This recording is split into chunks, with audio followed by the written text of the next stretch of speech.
But let's switch now to you, Natalie, and talk more on the private equity side, right? So I'd love to hear, I painted a bit more where we see the opportunities as McKinsey. I'd love to hear where you see the opportunities in private equity these days, and why should this be an asset class of interest to long-term institutional investors?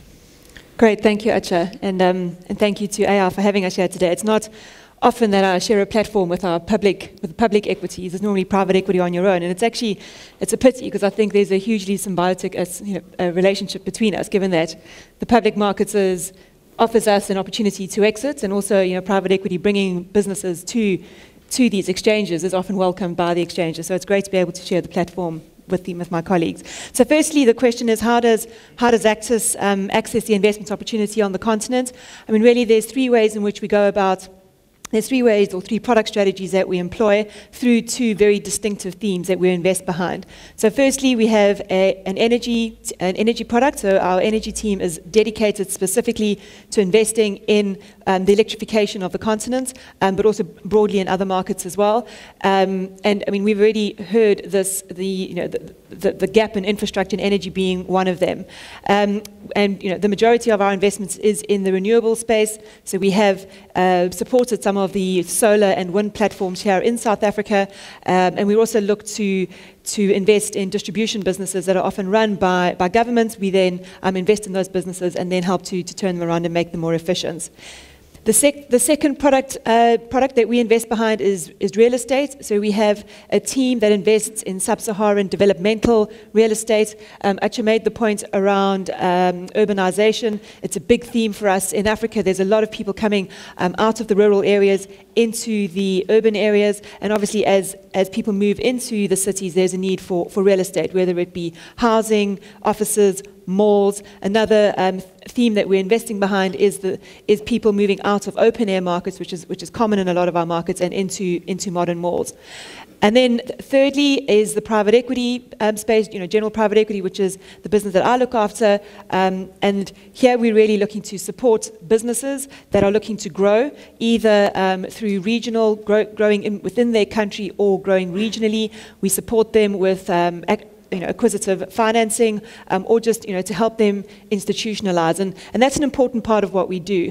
A lot of these businesses are family-owned businesses, and it's really taking them on this path to institutionalization.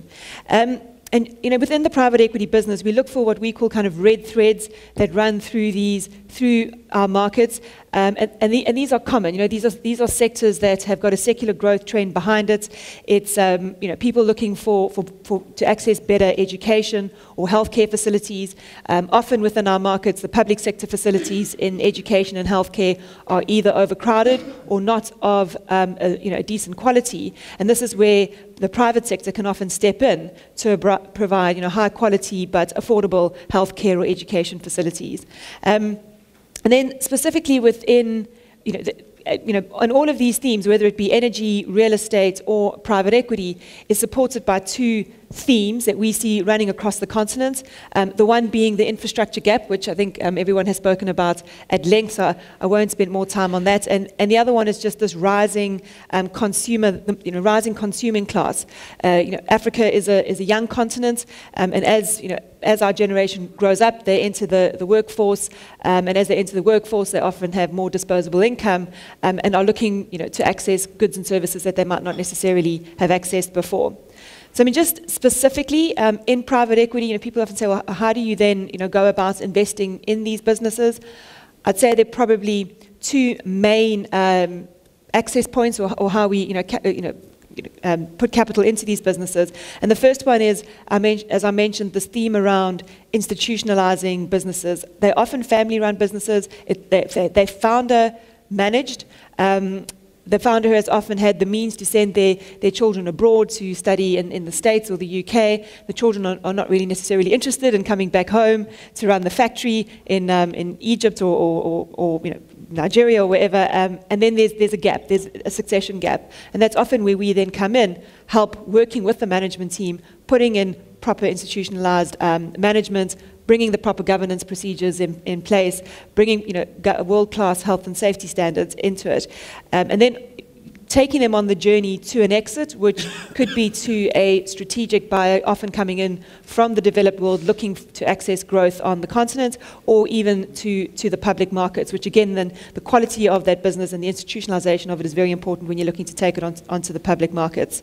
And then the second strategy that we see quite often for ourselves, which has worked very well for us, is buy and build strategies where, these businesses are generally on the continent are quite small, often not of a sufficient size to be attractive to international businesses coming onto the continent, and certainly not big enough often to list. So we will then invest in these businesses and then put capital behind them and bolt on other smaller acquisitions to build a platform which then becomes interesting to investors coming in. So actually, you asked me why is it, why would private equity be interesting to pension plans? Often we get the question, why private versus public? And now I'm not going to have a boxing match with my colleagues to my right. But I don't think it's not an either-or strategy. It really is an and strategy. And often the companies that you're able to get access to on the public markets is not what you're able to get access to necessarily in the private sector, and vice versa. The public sector is often dominated, particularly on the African continent, by resources companies, large financial institutions, telecoms companies, and where we're looking to invest is really, businesses that touch the consumer, and these are often, often slightly smaller, but growing at a much faster rate.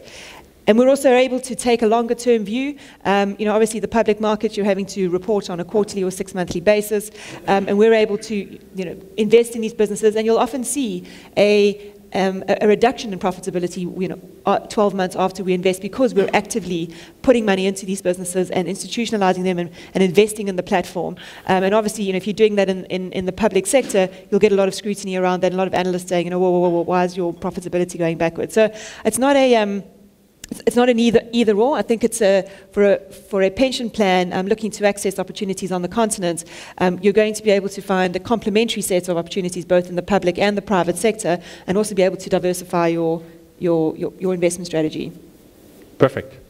Thank you, Natalie. Very, very helpful and insightful. Doing business in Africa. You can't afford to be without Africa Investor.